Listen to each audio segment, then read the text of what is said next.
అందరికి నమస్కారం. జై శ్రీరామ్. ఈ మధ్య కాలంలో మీరు గమనించారని నేను అనుకుంటున్నాను.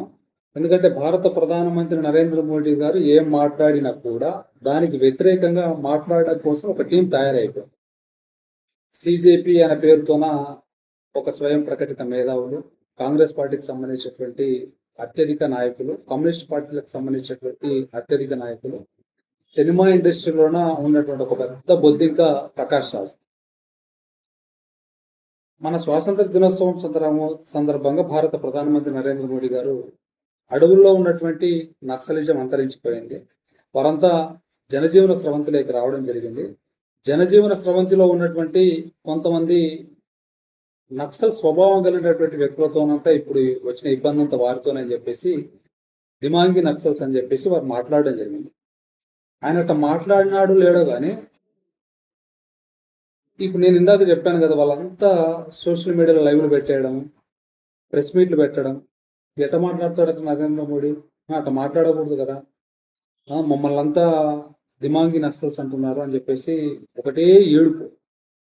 అరే నేను అనింది మిమ్మల్ని కాదాయన, ఈ దేశంలో ఉంటూ ఈ దేశం గాలి పీల్చుకుంటా వేరే దేశానికి ఒత్తాస పలుకుతున్న వాళ్ళని, ఈ దేశం యొక్క అభివృద్ధిని అడ్డం కలిగించాలని ఒక ఆలోచన కలిగినటువంటి వాళ్ళని, ఈ దేశం ఏ రకంగానైనా కానీ నాశనం కావాలని స్వభావం కలిగినటువంటి వ్యక్తులు ఇంకా సమాజంలో ఉన్నారు, ఇబ్బంది అంతా వారితోనే ఉందని చెప్పేసి వారు మాట్లాడడం జరిగింది. ఆయన మాట్లాడేపాటికి మీరు స్పందిస్తున్నారంటే అర్థం ఏంటి? మీరు కూడా ఆ స్వభావానికి సంబంధించినటువంటి వాళ్ళ, మీరు కూడా ఆ కోవకు సంబంధించినటువంటి వాళ్ళ. అట్లయితే బహిరంగంగా చెప్పండి, మీ భారతదేశానికి వ్యతిరేకం, మేము భారతదేశంలో ఉన్నటువంటి సమాజానికి మేము వ్యతిరేకము, భారతదేశం యొక్క అభివృద్ధికి మేము వ్యతిరేకం అని చెప్పేయండి. అట్లా చెప్తే అయిపోయి కదా, పంచాయతీ అయిపోతుంది. అట్లా అదంతా ఏంలే, నరేంద్ర మోడీ గారు ఏం మాట్లాడినా కూడా వెంటనే దానికి వ్యతిరేకంగా ప్రెస్ మీట్లు పెట్టారు. ఈ దేశ సంక్షేమం కోసం ఏదైనా ఒక పథకం గురించి మాట్లాడితే వెంటనే దానికి వ్యతిరేకంగా మాట్లాడడమే. ఈ దేశంలో ఉన్నటువంటి ప్రజల యొక్క అభివృద్ధి కోసం ఏదైనా ఒక కార్యక్రమం విదేశాల నుంచి తీసుకొస్తే కానీ వెంటనే దానికి వ్యతిరేకంగా ప్రచారం చేయడమే. అంటే ఒకసారి మిత్రులారా గమనించండి, వీళ్ళ స్వభావాన్ని వాళ్ళంతకు వల్లే ఎంత గొప్పగా ప్రమోట్ చేసుకుంటున్నారు. మనమే వీళ్ళని గుర్తించలేకపోతున్నాం. నిజంగా నరేంద్ర మోడీ గారు ఎర్రకోట సాక్షిగా చెప్పినటువంటి విషయం ఏదైతే ఉందో, నిజంగా ఆ పదానికి మీరు కరెక్ట్గా సెట్ అయిపోతారు. దేశంలో ఉన్నటువంటి యువతనంతా ప్రభుత్వానికి వ్యతిరేకంగా నడిపించాలా.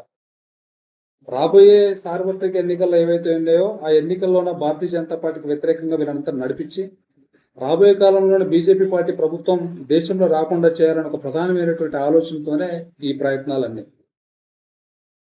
ఎందుకంటే ప్రత్యక్షంగా భారతీయ జనతా పార్టీని, భారత ప్రధానమంత్రి నరేంద్ర మోడీ గారిని ఎదుర్కొన్నటువంటి దమ్ము, సత్తా, ధైర్యం ఇటు ఈ పార్టీలకైనా కానీ సీజేపీకి కానీ లేవు.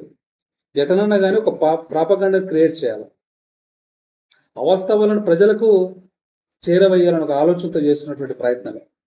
కాబట్టి మీరు అనుకుంటున్నట్టు దేశంలో ఉన్నటువంటి యువత మీతో పాటు లేదు. ఏదో వస్తే వచ్చింటారు కానీ ఒక 200-300 మంది, అంతకంటే పెద్దగా ఏం లేదు. ఎందుకంటే మాకు సోషల్ మీడియాలోనే మాకు అంత పెద్ద సభ్యత్వం వచ్చింది, ఇంత పెద్ద సభ్యత్వం వచ్చిన గొప్పలు చెప్పుకున్నటువంటి వాళ్ళంతా మన జంతర్ మంతర్ దగ్గర ఒక ధర్నా చేస్తారు. మరి ఆ ధర్నాలో ఎంతమంది పాల్గొన్నారో మీరు ఒకసారి గమనించాలి. నిజంగా మీ సభ్యత్వం అంత బలంగా ఉంటే కానీ, మీరు చెప్తున్నటువంటి సోషల్ మీడియాలో సభ్యత్వం అంత సంఖ్య ఉంటే కానీ, మీరు జంతర్ మంతర్ దగ్గర ఒక పిలిపిస్తే గానా ఎంతమంది రావాలా? కొన్ని లక్షల మంది అక్కడికి రావాలా. మరి వచ్చిన వాళ్ళు ఎంతమంది? దాంట్లో సరిగ్గా 70% మంది దాకా పాత్రికేయులు, పోలీసులు, అక్కడ ఉన్నటువంటి యంత్రాంగమే ఉంది. మరి మీరెవరు ఉన్నారు? అడంతా తప్పదాగి ధర్నాలు చేయడం కోసం సిద్ధంగా తయారున్నారు. మీకు ఏ పని లేదు. ప్రభుత్వానికి వ్యతిరేకంగా మాట్లాడినట్లయితే గానా మీకు విదేశాల నుంచి డబ్బులు వస్తాయి, దాన్ని ఎంజాయ్ చేయాలని ఒక ఆలోచనతోనే ఉన్నారు తప్పితే మిగతా అది ఏమీ లేదు. ఈ కాంగ్రెస్ పార్టీ, ఆ పార్టీకి సంబంధించిన మిత్రపక్ష పార్టీలంతా బీజేపీ పార్టీని డైరెక్ట్గా ఎదుర్కోలేక ఒక సీజేపీ అని ఒక ముసుగు దొడుకొని సమాజంలోకి వస్తుంది. కాబట్టి ఈ దేశంలో ఉన్నటువంటి యువత మీరు చెప్పినటువంటి మాటలకు నమ్మే పరిస్థితిలో లేదు. ఏదో పోనీపోయి చేస్తున్నారు కదా అని చెప్పేసి ఊరుకున్నారు వీళ్ళు కూడా. లేకపోతే గాన వీరు చేసినటువంటి దరిద్రానికి ఎప్పుడో సమాధానం చెప్తారు. రాబోయే కాలంలో ఇట్లాగానే పోతే గాన తప్పనిసరిగా దేశంలో ఉన్నటువంటి 90% దాకా యువత భారత ప్రధానమంత్రి నరేంద్ర మోడీ గారి తీసుకుంటున్నటువంటి నిర్ణయాల పట్ల విశ్వాసంతో ఉంది. రాబోయే కాలంలో సరైనటువంటి గుణపాఠం మీకు అందుతుందని చెప్పేసి నేను సందర్భంగా తెలియజేస్తున్నాను.